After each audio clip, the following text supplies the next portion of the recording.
نواز شریف اور آپ کی بیٹی مریم نواز کو دھاندلی سے الیکشن سے باہر کرایا. اس کو پتا تھا کہ نواز شریف اگر میدان میں رہا تو میرا مستقبل ہمیشہ کے لیے تاریک ہے. اس کو دھاندلی اور فکس میچ کے ذریعے حکومت تو مل گئی، لیکن یقین جانے اس کے سلیکٹرز بھی یہ نہیں جانتے تھے کہ یہ اتنا نالائق اور اتنا نااہل نکلے گا. یقین جانے یہ خود بھی نہیں جانتا تھا کہ یہ اتنا نالائق اور اتنا نااہل نکلے گا. اور آج اس کی نالائکی اور اس کی نااہلی کا جواب اس کے سلیکٹرز کو دینا پڑ رہا ہے. لوگ کہہ رہے یہ سوغات ڈھونڈ کے آخر کہاں سے لے کر آئے ہو؟ تو آپ جاننا چاہتے ہو کہ مینار پاکستان کے سائے میں کھڑے ہو کر اس نے آپ سے کون سے وعدے کیے تھے؟ جاننا چاہتے ہو؟ ویڈیو نمبر 2 لگائیں ذرا. ہم یہ بجلی اور گیس اور ڈیزل یہ مہنگے نہیں کریں گے. جب آپ چیزیں مہنگے کرتے ہیں غربت بڑھ جاتی ہے. 1 کروڑ نوکریاں پاکستان میں پیدا کرنی ہے.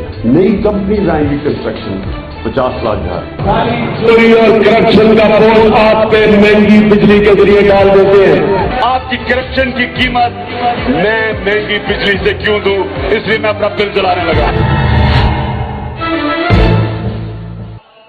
یہ یاد رکھیں، جب حکمران کرپشن کرتا ہے وہ آپ کے اوپر ٹیکس لگاتا ہے.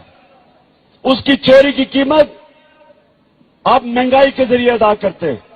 میں آپ سے وعدہ کرتا ہوں کہ بڑی بڑی کرپشن کہتا ہے کہ جب حکمران چوری کرتا ہے تو اس کی کرپشن کی قیمت عوام مہنگائی سے ادا کرتے ہیں. تو بتاؤ کہ آج چور کون ہوا؟ پھر کون ہے چور؟ اور آگے لگائیں ذرا. 90 دن دور کی بات ہے، کرپشن 9 دن میں ختم ہو جائے گی. آج 2 سال گزرنے کے بعد جب کرپشن ڈبل ہو گئی، جب مہنگائی تاریخ کی بلند ترین سطح پر پہنچ چکی ہے، بے روزگاری حدیں پار کر چکی، گورننس کی صورتحال مزید خراب ہو چکی ہے اور آٹا، چینی، دالیں، سبزیاں اور دیگر ضروریات کی اشیاء کی قیمتوں نے کوہرام مچا رکھا ہے. غریب کی کمر ٹوٹ چکی ہے. 2 سال بعد اب خطرے کی گھنٹی بج چکی ہے. نیا پاکستان ایک سوئچ نہیں ہے، گورنمنٹ آئی سوئچ ہوا تو نیا پاکستان بن گیا. اگر اتنی سی پبلک اس جذبے سے اور جنون سے اگر وہ کہہ دیتی گو عمران گو، تمہارے کہنے سے پہلے میں چھوڑ کے چلا جاتا.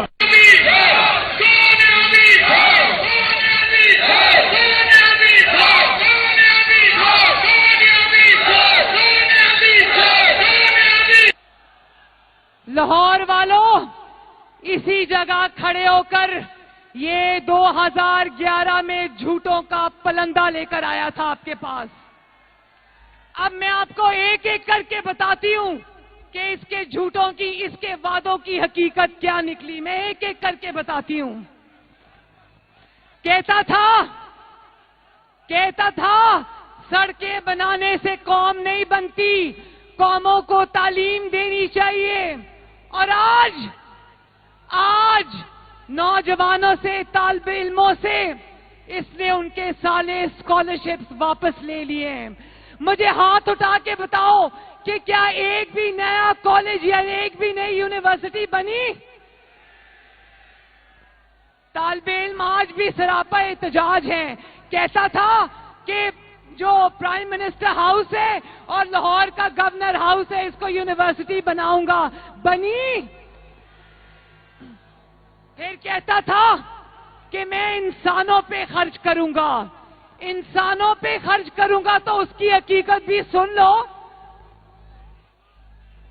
ینگ ڈاکٹرز سڑک پر، آج اساتذہ سڑک پر، لیڈی ہیلتھ ورکرز سڑک پر، سرکاری ملازمین سڑک پر.